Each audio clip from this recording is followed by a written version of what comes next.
आज ये समझने की कोशिश करेंगे कि भारतीय टीम की कप्तानी में आखिर ऐसा क्या है कि हर खिलाड़ी ऐसे ही बेआबरू होकर निकलता है। सचिन तेंदुलकर, जिन्हें क्रिकेट का भगवान कहा जाता है, कितना सम्मान है उनका, उनसे भी इसी तरह टीम की कप्तानी छीनी गई थी। वर्ष 1996 के वर्ल्ड कप में भारत की हार के बाद उस समय के कप्तान मोहम्मद अजहरुद्दीन को हटा दिया गया और यह जिम्मेदारी सचिन को मिल गई। लेकिन सचिन सिर्फ 1 साल तक ही कप्तान बने रह पाए और वर्ष 1997 में उनसे भी यह कप्तानी ले ली गई। अपनी आत्मकथा प्लेइंग इट माय वे में सचिन कहते हैं कि जब उनसे कप्तानी छीनी गई तब उन्होंने काफी अपमानित महसूस किया। तो आप सोचिए, सचिन तेंदुलकर जैसे खिलाड़ी को भी अपमानित महसूस हुआ क्योंकि उनसे बिना डिस्कशन किए कप्तानी छीन ली गई। वो ये भी लिखते हैं कि उन्हें कप्तानी से हटाने की खबर किसी पत्रकार के जरिए उन्हें मिली। बीसीसीआई ने उन्हें सीधे ये बताना भी जरूरी नहीं समझा कि सचिन, अब आपको कप्तानी से हटाया जा रहा है। इसी तरह वर्ष 2005 से 2007 के बीच जब ऑस्ट्रेलिया के पूर्व खिलाड़ी ग्रेग चैपल भारत के हेड कोच थे, उस समय टीम में गुटबाजी बहुत बढ़ गई थी और इसकी वजह थी मौजूदा बीसीसीआई अध्यक्ष और उस समय टीम के कप्तान सौरव गांगुली से ग्रेग चैपल के मतभेद।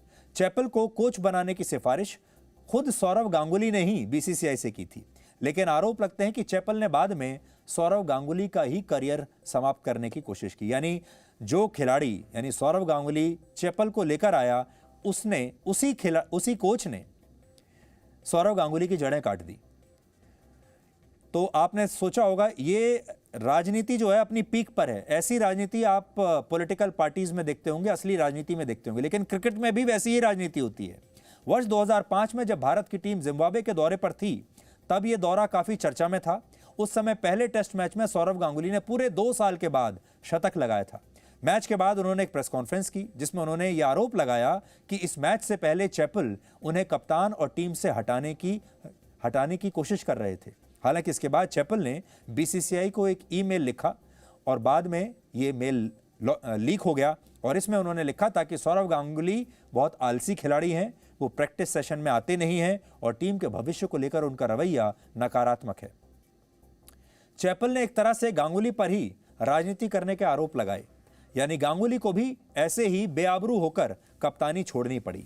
तो जो गांगुली एक जमाने में खुद इसी तरह से कप्तानी जिन्हें छोड़नी पड़ी थी, आज उनके राज में विराट कोहली के साथ भी वही हो रहा है जो गांगुली के साथ हुआ था। या आप ये कह लीजिए, जैसे हम कहते हैं ना कि सास भी कभी बहू थी, तो यहां पर भी वैसा ही है। जो गांगुली के साथ हुआ, गांगुली ने भी वैसा ही काम विराट कोहली के साथ कर दिया।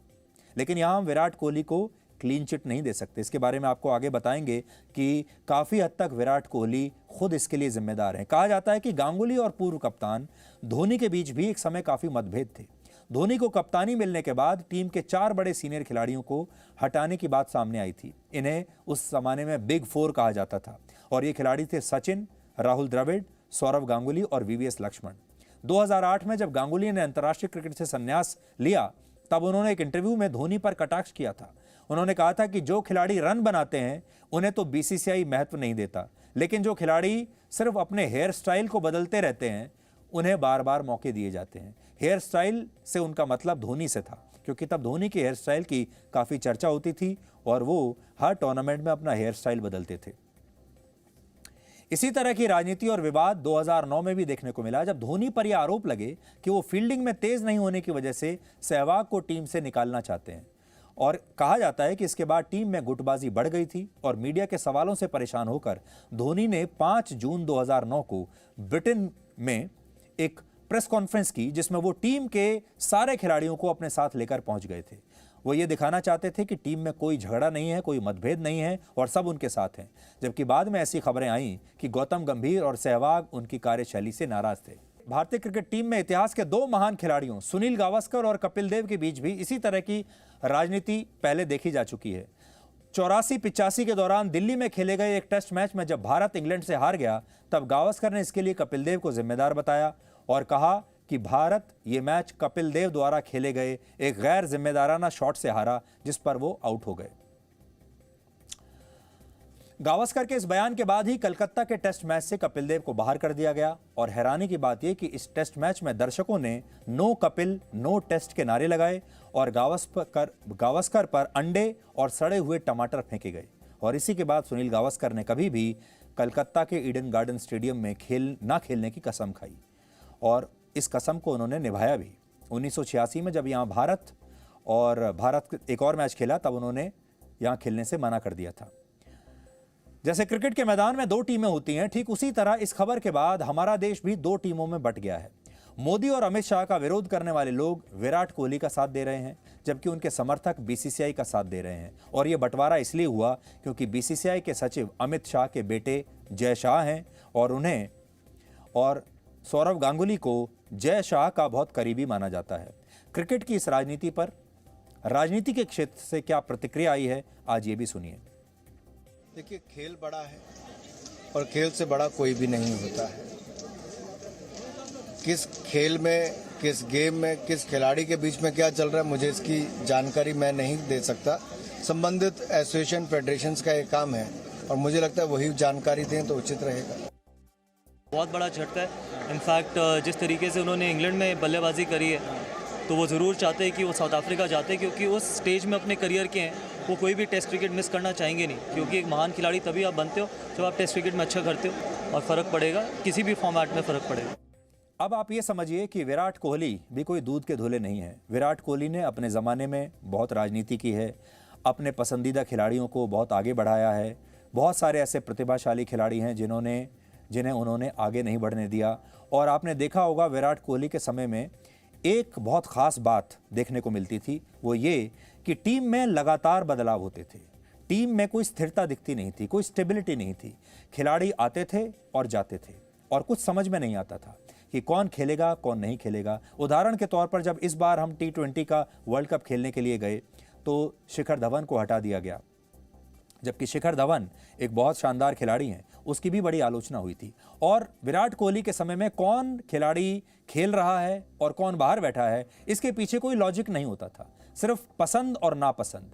विराट कोहली को क्या पसंद है और रवि शास्त्री को क्या पसंद है, ये दोनों मिलकर तय किया करते थे कि कौन खेलेगा कौन नहीं खेलेगा, जिसकी वजह से जो खिलाड़ी थे वो बहुत इनसिक्योर हो गए और उन्हें कभी भी टीम में कोई स्थायित्व नहीं मिला। जिस तरह से धोनी एक मेंटोर की तरह खिलाड़ियों को उनके चरित्र का निर्माण करते थे, उनके कैरेक्टर को बिल्ड करते थे, वैसा विराट कोहली ने नहीं किया। और एक कप्तान की जिम्मेदारी सिर्फ ये नहीं होती कि वो सिर्फ मैच जीते या वो खुद रन पे रन बनाता चला जाए। उसकी जिम्मेदारी ये भी होती है कि वो भविष्य की एक टीम का निर्माण करे। उसकी जिम्मेदारी ये भी होती है कि वो जो युवा खिलाड़ी हैं उन्हें ग्रूम करे और उन्हें भविष्य के महान खिलाड़ियों में तब्दील करे, जैसे कि पुराने खिलाड़ी, पुराने कप्तान हमारे देश में करते आए हैं। और उसका सबसे अच्छा उदाहरण महेंद्र सिंह धोनी है। लेकिन विराट कोहली ने ऐसा कुछ नहीं किया। विराट कोहली को कोई बात अच्छी लग गई तो वो खिलाड़ी खेलेगा और अगर किसी की बात खराब लग गई तो उस खिलाड़ी का करियर समाप्त हो जाएगा। ऐसे बहुत सारे खिलाड़ी हैं जिनके करियर ऐसे समय में समाप्त हो गए, जो आगे खेल सकते थे लेकिन खेल नहीं पाए क्योंकि कोहली और रवि शास्त्री को शायद उनकी कोई बात बुरी लग गई। तो इसलिए बहुत सारे खिलाड़ियों का ये कहना है कि विराट कोहली खिलाड़ी तो बहुत अच्छे हैं लेकिन वो कप्तान बहुत अच्छे नहीं हैं। और रोहित शर्मा के लिए लोग जो खिलाड़ी हैं वो ये कहते हैं कि रोहित शर्मा खिलाड़ी भी अच्छे हैं लेकिन इंसान भी बहुत अच्छे हैं, राजनीति नहीं करते हैं, अपने खिलाड़ियों का मनोबल बढ़ाते हैं। और रोहित शर्मा एक बार उन्होंने अपनी एक प्रेस कॉन्फ्रेंस की थी और उस प्रेस कॉन्फ्रेंस में रोहित शर्मा ने ये कहा था उस प्रेस कॉन्फ्रेंस के दौरान कि जब वो आगे चलकर कप्तान बनेंगे तो उनकी कोशिश होगी कि टीम का हर खिलाड़ी सुरक्षित महसूस करे, सिक्योर महसूस करे। उसे ये भरोसा दिलाना बहुत ज़रूरी है कि आज वो टीम में आया है तो उसे मौके दिए जाएंगे और अगर वो 1-2 मौक़ों में फेल भी हो गया, 1-2 मैचों में नहीं भी चला तो भी घबराने की ज़रूरत नहीं है, उसे आगे भी लगातार मौके दिए जाएंगे। तो ये रोहित शर्मा का जो अप्रोच है वो विराट कोहली के अप्रोच से बिल्कुल अलग है। अब बात आती है इस बात की कि विराट कोहली ने आज ऐसा क्यों किया कि वो खुल के सबके सामने आ गए और उन्होंने खुलकर बीसीसीआई को अपना निशाना बना दिया।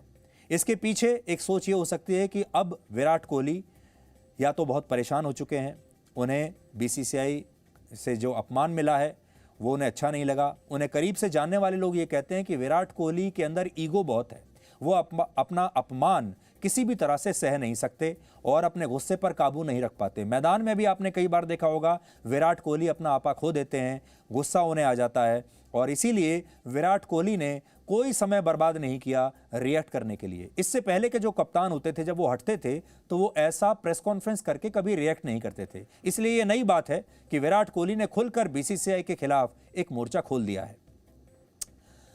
दूसरी बात यह है कि विराट कोहली ने he has set the record straight, और उन्होंने बताया है कि उन्होंने क्या कहा है और क्या नहीं कहा है, ताकि जो अफवाहें उनके बारे में कही जा रही थी, जो अखबारों में अफवाहें चल रही हैं, जैसे ये भी एक अफवाह चल रही थी कि उन्हें वो साउथ अफ्रीका में वनडे मैच नहीं खेलना चाहते, वनडे सीरीज़ नहीं खेलना चाहते, तो ये भी एक बड़ी बात है जो कि वो चाहते थे कि इस बात का वो स्पष्टीकरण दे सकें।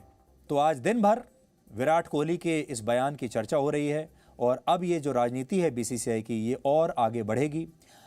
अब उम्मीद ये की जा रही है कि बीसीसीआई भी हो सकता है एक और प्रेस कॉन्फ्रेंस करे, या बीसीसीआई कोई बयान जारी करेगा जिसमें वो बताएगा कि विराट कोहली ने कौन सी बातें सच कही हैं और कौन सी बातें उन्होंने झूठ कही हैं।